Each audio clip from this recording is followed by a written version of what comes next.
Hello അസ്സലാമു അലൈക്കും. അപ്പോൾ ഇന്ന് ഞാനിവിടെ ഷെയർ ചെയ്യുന്നത് നമുക്ക് എളുപ്പത്തിൽ തയ്യാറാക്കിയെടുക്കാൻ പറ്റുന്നൊരു സൈഡ് ഡിഷാണ് ഉള്ളിത്തീയൽ.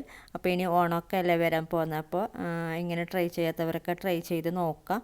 2-3 ഉള്ളി മാത്രം മതി കേട്ടോ, വേറെ ഒന്നും ഇതിന് കാര്യമായിട്ട് വേണ്ട. പക്ഷേ കറി നല്ല അടിപൊളിയായിട്ടുള്ള കറിയുമാണ്. അപ്പോൾ നമുക്ക് റെസിപ്പിയിലോട്ട് പോകാം. അപ്പോൾ ഇതിന് വേണ്ടിയിട്ട് ഞാൻ മീഡിയം സൈസിലുള്ള 3 സവാള എടുത്തിട്ടുണ്ട്, ചെറുതായിട്ട് അരിഞ്ഞ് വെച്ചത്. ഇത് നമുക്കൊരു പാത്രത്തിലോട്ട് ഇട്ട് കൊടുക്കാം. ഇനി ഇതിൻ്റെ കൂടെ 1 ടേബിൾ സ്പൂൺ കുരുമുളക് പൊടി ചേർത്ത് കൊടുക്കാം.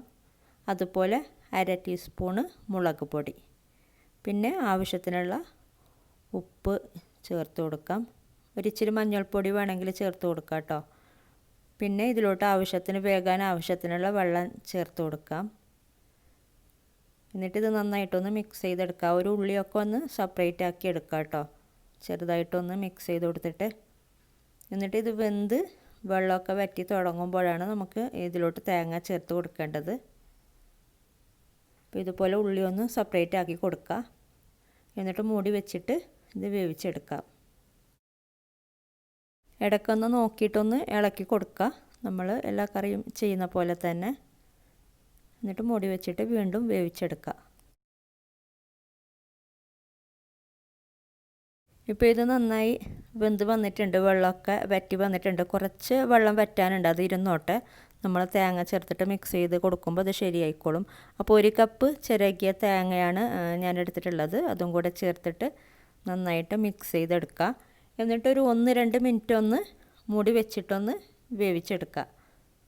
അപ്പോൾ പാകത്തിന് കറക്റ്റ് ആയിക്കോളും. വെള്ളം തീരെ ഇല്ലെങ്കിൽ ഒരിച്ചിരി വെള്ളം ചേർത്ത് കൊടുത്തിട്ട് ഒന്ന് വീണ്ടും 1-2 മിനിറ്റ് ഒന്ന് വെച്ചാൽ മതി കേട്ടോ.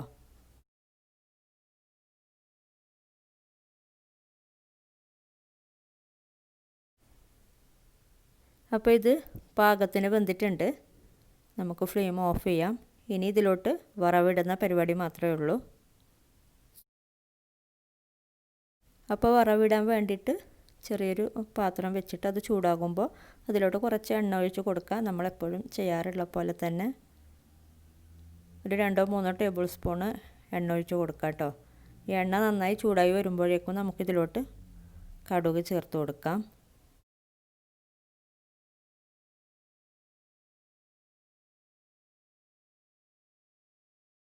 അപ്പോൾ കടുകൊക്കെ പൊട്ടി വന്നിട്ടുണ്ട്. ഇനി ഇതിലോട്ട് ഒരു 3 വെളുത്തുള്ളി ചതച്ചത്, അതുപോലെ ഒരു ഉണക്കമുളക്, പിന്നെ കുറച്ച് കറിവേപ്പില, ഇത്രയും കൂടെ ചേർത്തിട്ട് ഒന്ന് വഴറ്റി കൊടുക്കുക.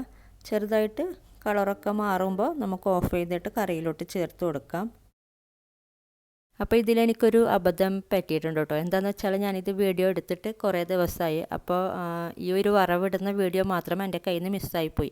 അപ്പോൾ ആ ഒരു വീഡിയോ മാത്രം ഞാൻ വീണ്ടും കറി ഉണ്ടാക്കിയിട്ട് ഞാനിതിൽ ഉൾപ്പെടുത്തിയതാണ്. ബാക്കിയൊക്കെ മുമ്പ് ചെയ്തതും വറവിടുന്നത് മാത്രം രണ്ടാമത് ചെയ്തതും.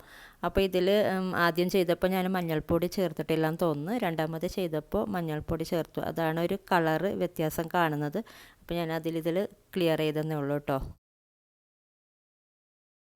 അപ്പോൾ ഇത്രയേ ഉള്ളൂ കേട്ടോ സംഭവം. നല്ല അടിപൊളിയായിട്ടുള്ള കറിയാണ്. ഇങ്ങനെ ട്രൈ ചെയ്യാത്തവരൊക്കെ ട്രൈ ചെയ്ത് നോക്കിയിട്ട് അഭിപ്രായങ്ങളൊക്കെ അറിയിക്കുക.